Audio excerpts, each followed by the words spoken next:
the most important way that you can support people during that time is acknowledge it, right? So on December 8th, which is when Jake passed, our phones blow up.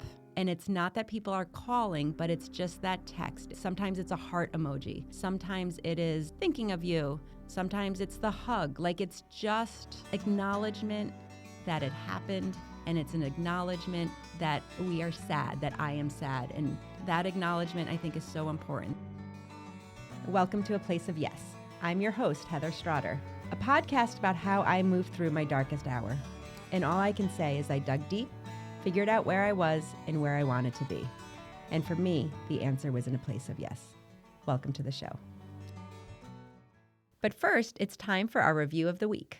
So the most recent review we have on Apple Podcast is called All the Feels. I laugh and I cry every episode.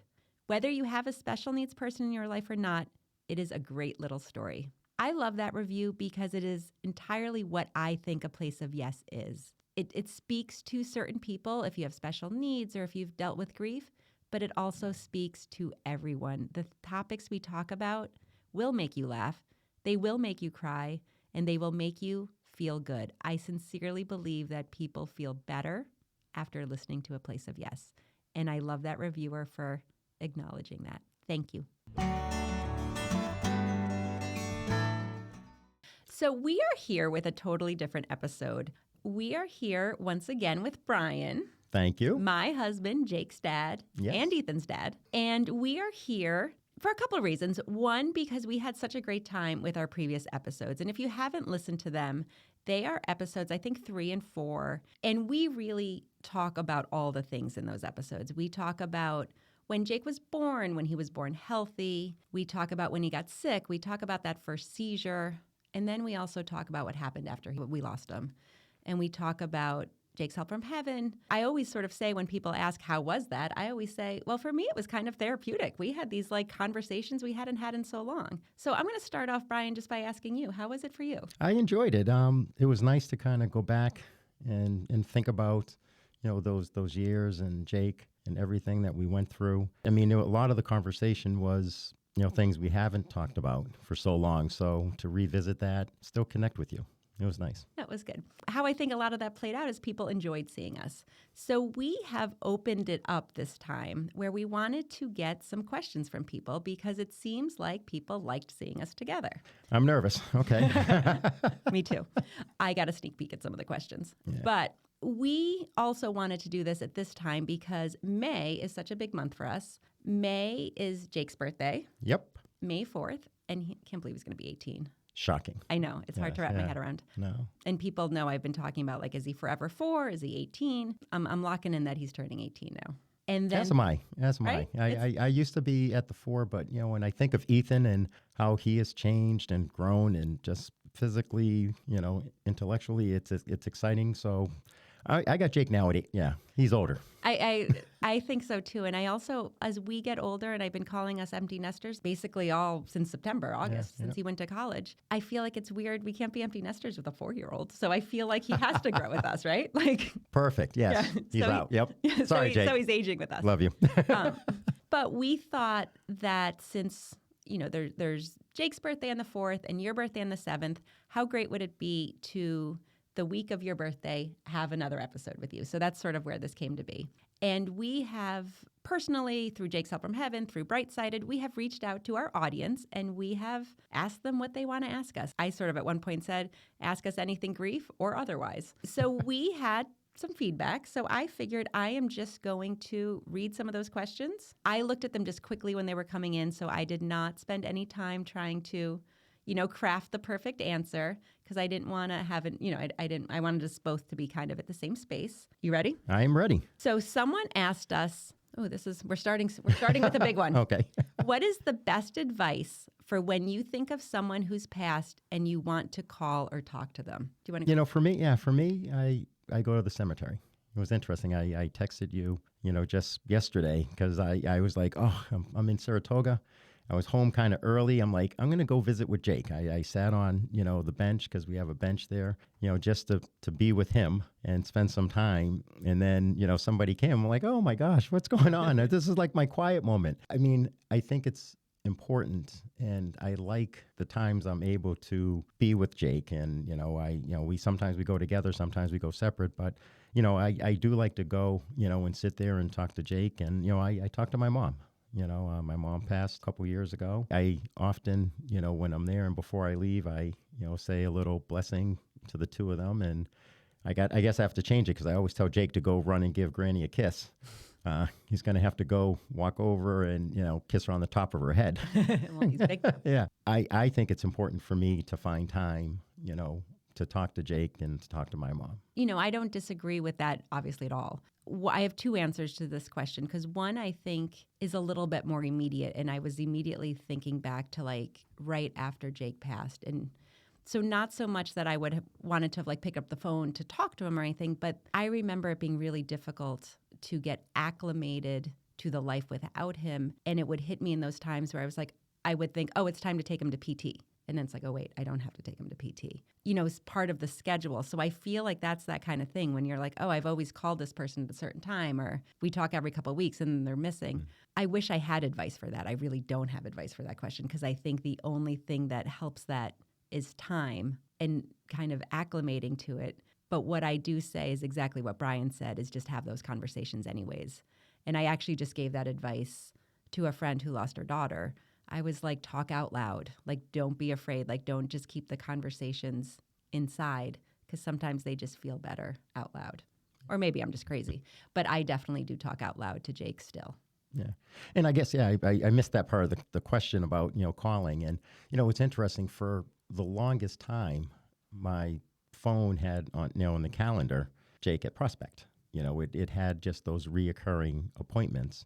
And, just at some point, I probably took them out, but, I had them in there for years because it was just nice that, okay, Thursday, I'd look at my phone to try to figure out what's going on, and I'd see that, and it'd bring a smile. So it's not, trying to reach out and call, but it was those constant, regular reminders. And just for our audience that doesn't know, Jake was a student at Prospect School up in Queensbury. And when he went up there, we had a very detailed schedule where I think on, I don't remember what days were mine, but say Monday and Tuesday, I drove him. Tuesday and Thursday, Brian drove him. And then on Friday, my dad. And it's funny when you said that because I feel like it might still be in my dad's phone, his day. So it's hard when you realize you're not doing that anymore. But sometimes just keeping that habit makes you feel closer to the person. We started big. We started with all right, let's see. Another question we have is how to support people on the anniversary of a loved one's passing. I'm going to start quick because I have a real answer for this one. Yep. To me, the most important way that you can support people during that time, like the anniversary, is acknowledge it, right? So on December 8th, which is when Jake passed, our phones blow up. And it's not that people are calling, but it's just that text. It's sometimes it's a heart emoji. Sometimes it is thinking of you. Sometimes it's the hug. It's just acknowledgement that it happened, and it's an acknowledgement that we are sad, that I am sad. And sometimes I look at my phone, and the only time I hear from some of these people who just, our lives have changed. It's not that we're not friends anymore. It's just that, life goes on. But sometimes it's only on December 8th. And that acknowledgement, I think, is so important. So I would never worry. I'm saying, to people who worry about this, I would never worry about saying the wrong thing. I would just send a heart emoji. I would just say, thinking of you, acknowledge it. Don't think you're going to make the person sad because they know the date. You're not telling them something they don't know. Don't worry about making them sad. Just acknowledge it. And don't try to overthink it to try to make them happy. Excellent. I totally agree. I think sending the heart emoji is very powerful because it's telling you that somebody's thinking about you. And you don't have to, go deep into it or put a bunch of words to it. I think, keep it simple. I will go to the next question. All right. I feel like we did a good job on that one. How to message people to share your condolences without it being too much. And actually, I didn't do this on purpose, but I think you kind of answered that in your last question. And I agree with you. I think sometimes people want to say the right thing so badly that they write a lot or they send a prayer passage. None of it is wrong, but it's unnecessary sometimes. Yep. So I do think share your condolences, but keep it simple, just to stick with that. because I do think, too much is all relative, right? Like, so some people want to really turn passings religious. And I think for some people that could be really comforting.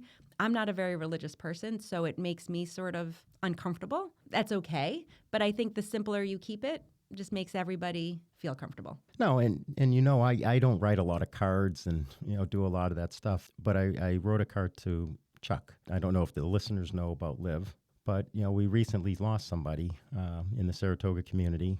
It's interesting. You talk a lot about how people reach out to you as the mother to support and want to make sure that you're okay. And, it's different for the father, and, it's part of just what's screwed up in our society. Honestly, I just, wrote him a note and I said, if you ever want to get together to talk, not talk, or watch a game, I'm around. And I think I said, or just grab a beer, because sometimes people want to talk, sometimes they don't. And being in that area where there's somebody that understands a little bit about what you're going through, for me, is comfortable.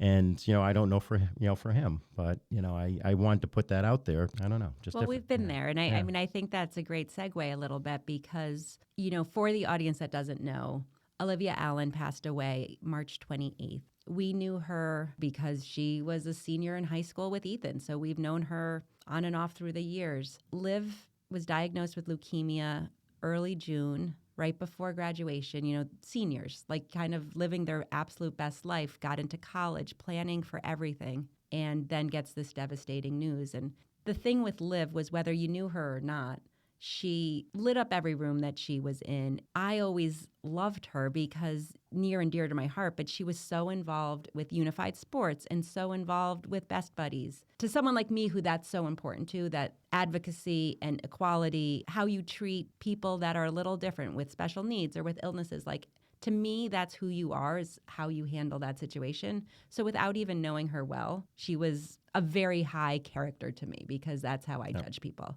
She fought a hell of a fight. Her parents were remarkable, but she lost the battle. She passed away. And just this past weekend, we were at her service. And what a testament to her and her family that, at one point there had to be 800, 1,000, like a ton of people. One of the things that people kept coming up to, and I know when we were there together, they came up to me and they also came up to you and were like, we're so grateful that they have you. And it's kind of a loaded thing because I am grateful that we are there for them. People were then concerned that, is it harder for us? Because it's, it's kind of like I said to the other question, you're not making me more sad because I'm talking about Jake. And I suspect you feel the same way, right? Like, we live with it every day. But the fact that we can potentially be that person in the room who understands, who doesn't make you stand alone as the person who's lost a kid. And I love actually what you said to Chuck of, like, if you want to talk or not talk. I think the service that we can be to others is not, we don't have to talk about death or grieve so publicly, but we can just share space and share understanding. You know what? We're 13 years ahead of this journey.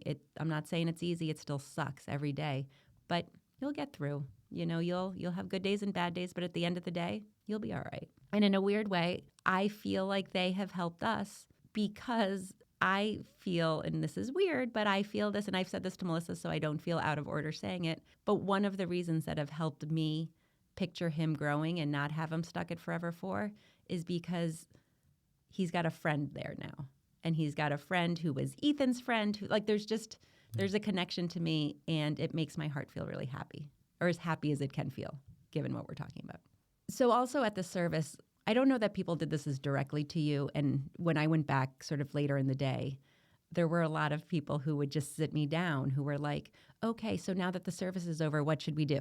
How can we help? It's a very natural question, and it's a question people ask because they care. And I think it's even one of the questions that, we'll get to or that we're kind of addressing now. But the one thing I sort of said to people is, and it's similar to what you've said before, you kind of got to figure out what you're comfortable doing.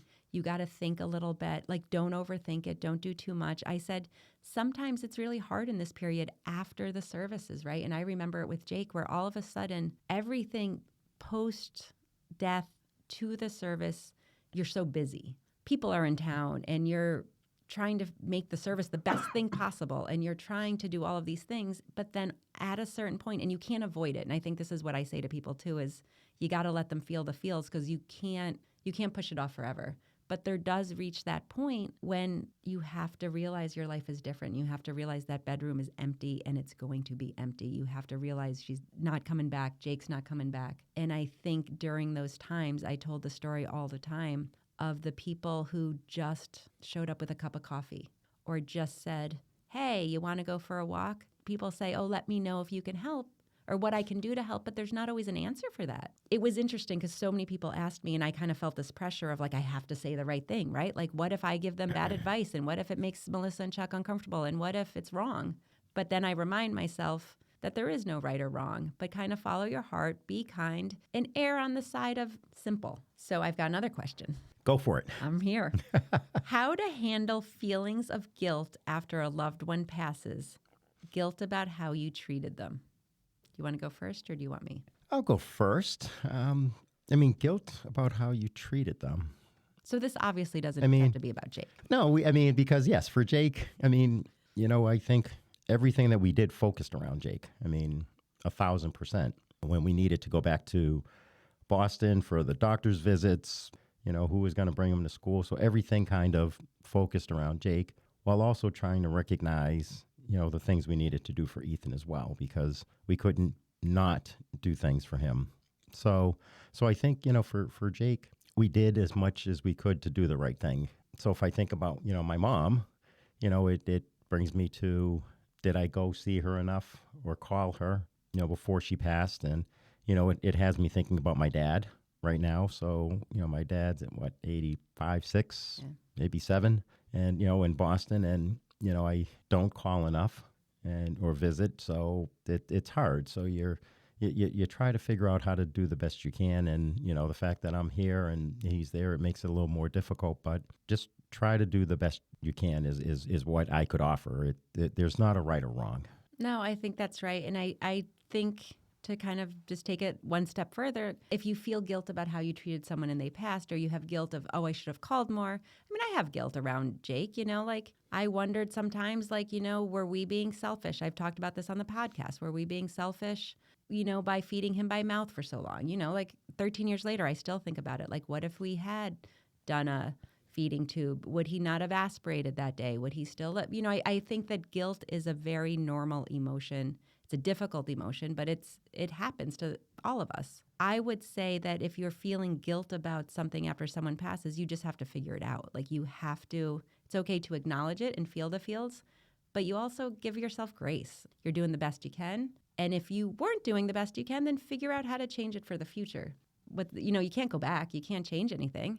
You did the best you could at that time with what you got, right? So I would say to the person who asked the question about how to handle guilt, you just got to kind of process it, and you've got to come to terms with it and figure out if you got to change something moving forward. So I do think, it's not always helpful when I say things like figure it out.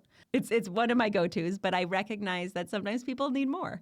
So how to specifically help, like how to move past guilt and how to move past some of these big emotions. It's okay to really feel it sometimes. Like, if you feel guilty or you feel bad or you think you've done something, I think we live in a society a little bit where we avoid those feelings. We are feeling anxious, so we take anti-anxiety. And now I'm getting a little bit on my personal bandwagon, but I think if you feel the feelings, you're feeling bad, and maybe that means you're going to cry. Maybe it means you're going to scream. Maybe it means you're going to spend 2 days in bed and feel sorry for yourself because life isn't fair. I think doing those things helps you then get through the other side, or at least it helped me. I think when we just tiptoe around our emotions all the time or don't go deep, then I think we just leave it under the surface, and then I don't think you ever deal with it. Part of, or at least how it worked for me to move through the guilt or to get over it or move past it, is to acknowledge it and sit in it for a while. Sometimes things feel bad, and I think that we as a society don't let ourselves sit in feeling bad. There are exceptions to that, and you shouldn't sit and stew in it for so long that you are depressed. I want to make sure that I'm not saying something wrong to the wrong person, but I do think for a lot of us, or at least for me, sometimes I feel better after I let myself feel the things I'm scared of. And guilt is one of those emotions, I think, that are scary, and you feel a little better if you just sit in it for a little bit. Like when I think about like, is there something different I should have done for Jake? Would he still be alive if I had made a different decision? When I feel that way, it feels horrendous. But then when I sit with it and I think about it, and then something switches in my brain, right? And it says, you were a damn good mom. Like you did all right. Like your life is good. It's okay. He's not mad at you. I can feel better because I felt worse. I think you got to have the range of emotions, because I think if we just live in this place of middle ground, maybe it feels safe, but it doesn't solve anything. It was interesting what you just said. He's not mad at you. And, maybe if the person who's feeling this grief can step back, and say, so what would that person think? What would they say if they could? Would they recognize that you tried? I know my mom would say, she's proud of me. She's proud of what I've done. So she recognizes I couldn't just always come to see her. If the person who's feeling the guilt could just step back, that could also help them with their grieving process. I think that's it. I say that about Jake all the time too, right? Because I say you got to feel the feels, but you don't want to get stuck in there. And that's where I think the balance of it is important, right? Is like you feel guilty, but is the person mad at you? Probably not. And is the person wanting to see you feel bad about this because of them? Probably not. Well, I'm gray about my beliefs of heaven and religion, I do believe, because for me it's important to believe that there is this sort of, whether it's an alternative world, a parallel world, like I don't know what it is, whether it's heaven or not, there is a place where you go. And that brings me great comfort. So for me to think of Jake with Granny and to think of Jake and Liv being like 18-year-old besties, like that brings me joy. And I don't think that Jake is up there, pissed off that I didn't give him a feeding tube. He's probably actually happy that I didn't. But I can't live in the world of wonder. I just have to assume that he's not. Hey, I just wanted to take a minute from this episode and talk to you about Franklin Community Center. Franklin Community Center is a local Saratoga Springs-based organization that has been around for 40 years and has done remarkable work for the community and for Saratoga County in general. A lot of people know that they are a food pantry, but in addition to being a food pantry, they also have a free store. You can go in if you need things for your family, for yourself, and everything is free. It is clothing, it is winter boots, it is lamps, it is books, it is a crock pot. It's filled with things that the community has donated, and they set it up as a store, and you get to go in and go shopping. In addition, they also have Project Lift, which is an after-school program for Saratoga Springs schools, and it focuses on that extra help that sometimes kids need. It's magic to watch, because it reminds us all that we are just like one step away from needing help, and the importance of being that person that helps someone else. All right. Ready for the next one? I am. I lost my grandfather 33 years ago, my only sister 20 years ago. When will I get over these losses? I mean, I can answer that. Well, go ahead. I don't think you do. Yes. I mean, what were you going to say? I was going to say the same. I don't think you get over loss. I can think of my grandfather. I mean, I remember sitting on his lap, when I was little, and, he lived in Halifax, Nova Scotia. And whenever we went up to visit, he had this little spinner, and I was excited. I got to spin it, however many years old I was. And then he gave me that in change. And it was just one of the most incredible times, like every time, like when I would go up to see them, knew it was going to happen. It was always exciting. He made it fun. I still remember that, even though I might not remember a bunch of other things. But so, I don't think you get over it. For me, I cherish the memories that I do have. I remember cleaning soccer fields, with my mom and, picking up rocks. I love those memories. I think you nailed this question, Brian, because I think you did two things. I answered it saying, you don't get over it, which is not helpful or really very kind.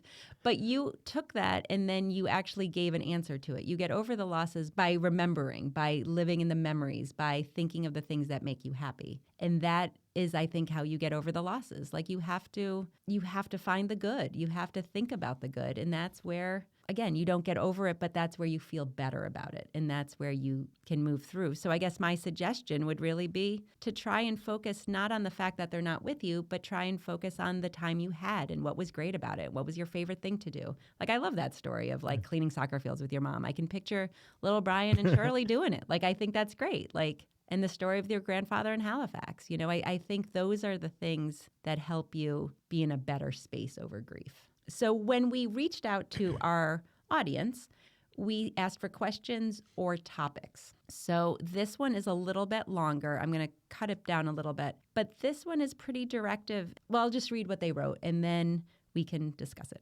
I find comfort listening to your podcast, thinking of how you both have given back to the community and touched so many lives throughout. What a beautiful gift to give back. The love you both share is written all over you both. I'm sure many couples going through this grief, divorce, or self-destruct. I bet you could touch the lives of those couples with your knowledge and spirit and offer support for that chapter. I am very close to a couple that lost their son in a car accident. Star football player turning onto their driveway on his way home, hit by a drunk driver. Sad they become introverted and never got out of bed again. Your journey is humbling and so honorable. So the first thing that I will say, and we can maybe go back and forth on this, but I think we've talked about a lot of this, right? Like, we've talked about how this is one of the things that impacts couples the most, right? The loss of a child. And I always say I'm going to look up the exact percentage, and I don't, but I think it's somewhere thereabouts of like 85% don't make it. There's acknowledgement in that because you don't make it doesn't mean you're bad, right? Like, I mean, the odds are against you. We've made it. Like, we've done all right, but a lot of people don't. What I do want to sort of address is the hardest part is, they became introverted and never got out of bed again. And I want to acknowledge that wholeheartedly because I know that feeling. People think of me as extroverted, but I'm like the most introverted. Like, if I never had to leave the house and could just stay on the couch all day, like not all day, but like if our nights consisted every night of like eating dinner and watching TV on the couch, I would be the happiest person on earth. You want to sort of stay in what is safe. And I think when you've had big loss, like making your world as safe as possible just is comforting. So I want to acknowledge that turning introverted, staying in bed, like all of those things I think are really natural. But then I do think the flip side of that is everything we've talked about before. Like when we've talked about what would the person think? Like try and put yourself in that position. Like, would your son want you to never leave the house again? Or would he want you to try and maybe go have your favorite meal again or have his favorite meal if you don't even, I think trying to find ways to continue is a way of sort of honoring those we've lost. I mean, when I think of this question, it takes me back to the last episode that you did. Are you Sophia's mom? Sophia's, Tara? Oh, yeah. Yes. For those who haven't heard, an episode we just released was a conversation I had with Tara, Sophia's mom. And Sophia we've known for the better part of 10 years through Jake's Help from Heaven, through our organization and helping her. And about 4.5 years ago, Sophia passed away. So Tara is in the same journey, in the same path that we are of having lost a child, a little bit behind us, but really making her way in this, and I think doing a great job. So in that conversation, Tara gave out the stat of, 85%. So that was one of the first times I've kind of really heard, a number, not sure if it's, totally correct or not, so we have to fact check it. When she was talking about that, it was like, wow, that's a high percentage of families that don't stay together. In your conversation with her, you were talking about the fact that when Jake passed, he was with you. If Jake wasn't with you and if he were with me, our story might be different. And it was powerful to hear, because we had never had a conversation about that or like that. So it's interesting because maybe some of these people who aren't together because of how the situation went down. If it were to go down a different way, would they have been together? That's a high number. So I'm fortunate and happy that, for whatever reason, and we don't know what would have happened if it didn't, happen that way. But, for whatever reason, we were able to, keep our union together, I think is impressive. I've always thought that, right? It's interesting that we've never talked about it. Jake passed on my watch, and it's a horrible burden and guilt and all of the things we've talked about to kind of live with. But one of the things that I feel is that, that's between me and myself to handle. And on different days, I handle it differently. But I don't know that if it happened on someone else's watch, I am not sure that I am capable of that kind of forgiveness. I think I'm a good person. I think I try to be kind. I think I try to be forgiving. I don't know that I could do it. And I think I don't know if I said it in that episode or I've said it other times. I'm grateful that you don't feel that way, right? Like, I'm grateful that you are not the same person I am, I guess. You know what I mean? Like, and maybe I would have been different, right? Like, I think all of that is different, but I'm grateful that you're not like, oh, my son died on your watch, right? Because it would be a really valid feeling. Like, and there's nothing I could say about it. Yeah. No, and you definitely talked about that in the episode. And the other thing, so you're, introverted and I'm not. And all of my training and, I grew up playing sports. I remember when I was 5 years old, I have another memory with my mom. I was 5 years old, kicking, screaming, crying. I'm not going to go play football. And she's like, yes, you are, and she dragged me out there and, I played football, for the next, 2 decades. Everything about me growing up with sports is when you're knocked down, you get up. We were dealt a devastating blow with Jake, but, we got another son. We got Ethan. So you got to get up, and it's not always easy, and it's not always what I want to be doing or we want to be doing. But, I think between the two of us, we, helped each other get up as well. I am going to make it lighter now, Brian. All right. I feel like we have answered all the big questions. Okay. I feel like that last one was a lot. Death is a lot. Grief is a lot. Death of a child is a lot. So we did get a lighthearted question. I'm ready for it. Hopefully we can keep this light. How do we keep the romance alive? How do we keep the romance alive? Well, you're keeping me very healthy now that, it's just the two of us. So we eat healthier. We have no drink Monday and Tuesday. I don't think it has anything to do with romance. That sounds very unromantic. Well, no, it all goes together. And what I really enjoy that we do right now is we find time to do stuff together. Before Ethan, I would say, went to college, maybe we worked out, once or twice a week, or we would walk.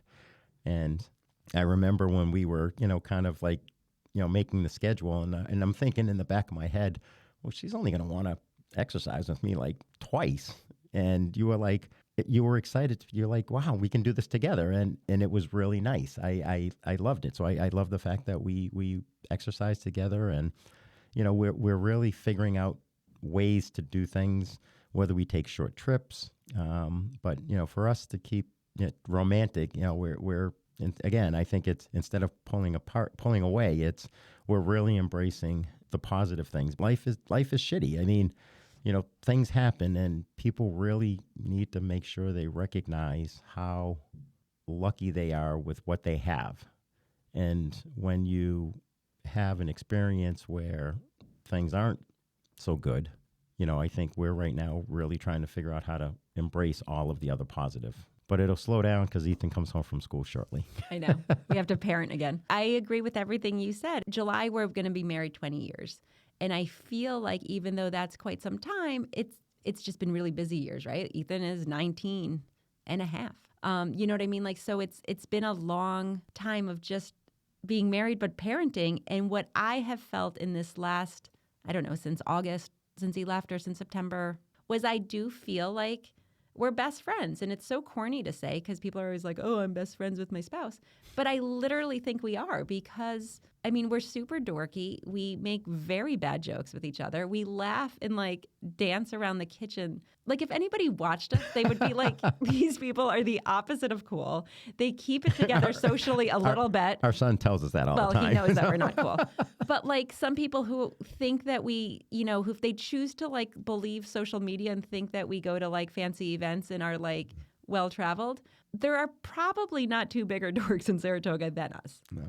So I think that is also like, be who you are, have fun, laugh, keep it light when you can, right? Because when it's hard, but you got the power to keep it light.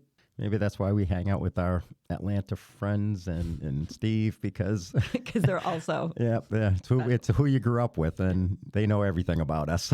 Well, that is true. Our best friends on both ends are all people who've known us a very long time. And we're getting very close to wrap this up, but the question I saved for very last. So see what I did there? I was heavy. I made it light. And now I'm going to wrap it up with a question that is actually directed not really at you or me, but how you can be involved with Jake's Help from Heaven. So for those that don't know, Jake's Help from Heaven is our organization that we started after Jake passed. And what we do is we help medically fragile kids and adults in the general capital region area. We give them opportunities to thrive, whether it's equipment or technology or things like hippotherapy or music therapy. We just try to make quality of life better for them. So we have a listener that's saying, how can you be a part of that organization if you're not sitting on the board or you don't have a lot of money to give? You know, we love sharing the word of Jake's, but it is hard. You know, we have a board and we're kind of at our max for a board of directors. And we're lucky that we have a lot of board members that are so committed to being on our board that they don't leave. Obviously, like every other nonprofit in the entire world, donations are a great way to help, but we recognize that not everyone is in a position to do that. We're a little tricky because we don't have a lot of volunteer organizations. But one of the things I think you can do is you can always spread the word. You can share the stories that you hear. You can talk about the impact we're having. And you can certainly refer people to us that we might be able to help. You have any other thoughts on how people can be involved with us? Yeah, I mean, I think you kind of hit the nail on the head because we don't have an event, so we, before when we had, the bowling event, there could have been some volunteer opportunities. We've had, some different organizations like, Ruin Realty, sent a group to volunteer. But now that we've shift, our fundraising focus, there's not like those events where people can volunteer and we're not bringing people on the board right now. So you could share the word, you can share the podcast, you can, Why don't you tell people exactly how they can share that podcast? Because we would love more listeners. I would love more listeners. And anywhere where you listen to podcasts and stream. So it's Apple Podcasts, Spotify. As everybody knows, I'm a very visual learner. So, YouTube, and you can actually then sit here and watch this conversation as well. So riveting. Yes. Getting the word out and, who knows? I mean, maybe, this particular, person can't donate, but maybe if they're spreading the word, they could say something to somebody else who hears us, maybe that person.